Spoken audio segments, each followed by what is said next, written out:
Good afternoon. This is Drew Erickson talking about Money Not Math.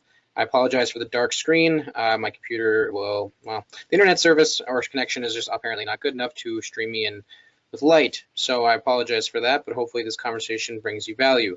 The article I'm reading today is called Why You Should Start Planning for Retirement Now and How to Begin on thebossmagazine.com, written by Hillary Thompson.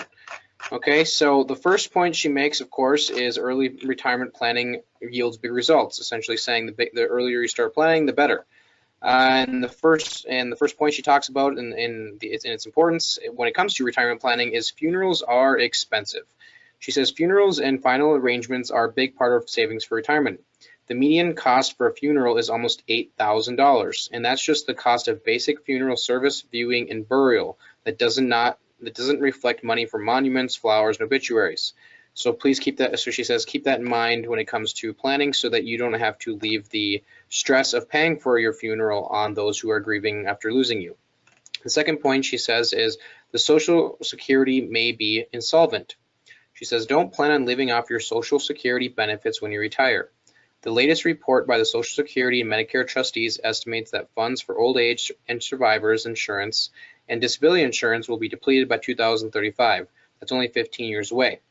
So the main point, she goes into some other things that, some I agree with, some I don't, but the most important point I think that she's highlighting here is don't be dependent on Social Security for your retirement, because if you are, you might be in a tough spot when it comes to wanting to enjoy your life after you're done working, or you may be forced to go back to work. And one thing she doesn't talk about that I think is extremely important for us to understand is understand where you save your money today and how you're going to use it in retirement will affect your Social Security income. Okay, so for example, in today's Social Security tax laws, if you have over $45,000 of taxable income in retirement and you're married, or $44,000 or $45,000 and you're married, up to 85% of your Social Security can be taxed again because it's taxed on the way in.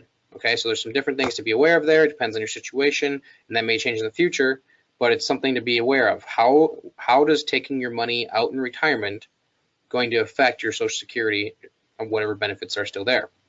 The next point she talks about is compounding interest takes getting in early to take advantage of it. And I'm going to highlight her points or her example by showing you the compound interest calculator so that we can follow along.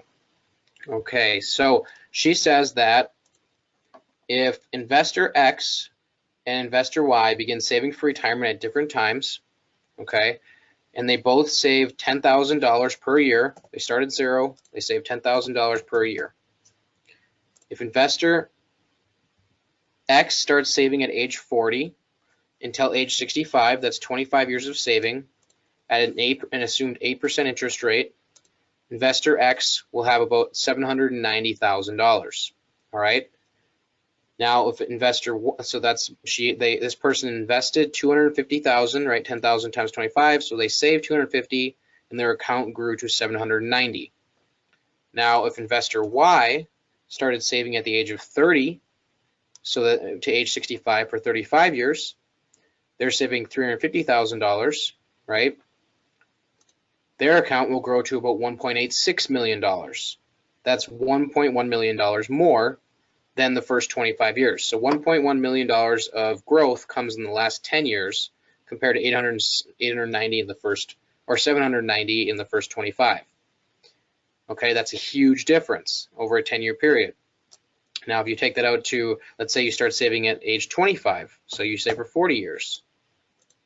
That's $2.8 million. All right, let's do this again. 35 years, 1.86. 40 years, that's only 5 years more, $50,000 more saved, 2.8. So you're getting almost an additional $1 million in an additional 5 years there. So it's crazy for us to imagine not taking advantage of compounding over time. All right, and she goes on to make that example of, if we remind ourselves, 25 years, savings of $10,000, have about $789,000. And if the investor Y were to save just $4,000 a year for the 35 years, that person would have almost the same result. Okay, so and that's much less per year. So the point is, whether you're saving $100 a month or $1,000 a month or $10,000 a month, just start saving and using compounding to your advantage. And the next step is understanding how where you put your money will affect your future. Okay, both are very important, but just getting started is what really takes to get going. So, and what it takes to take advantage of compounding, assuming you put it in a vehicle that has compounding. Savings accounts nowadays, you're not going to see a whole lot of growth there. So the next point she says is you'll live longer and need more healthcare. So the point or the statistic she uses here I think is fascinating, is the older we get, the more we spend on medications, doctor's visits, and procedures. In fact, we pay out around 1/3 of our lifetime medical expenses when we're middle-aged and nearly half when we're seniors. So you can see that the longer you live, the more medical expenses you're going to have. So it's an important point to take into account when planning for your retirement, because of course you're getting older.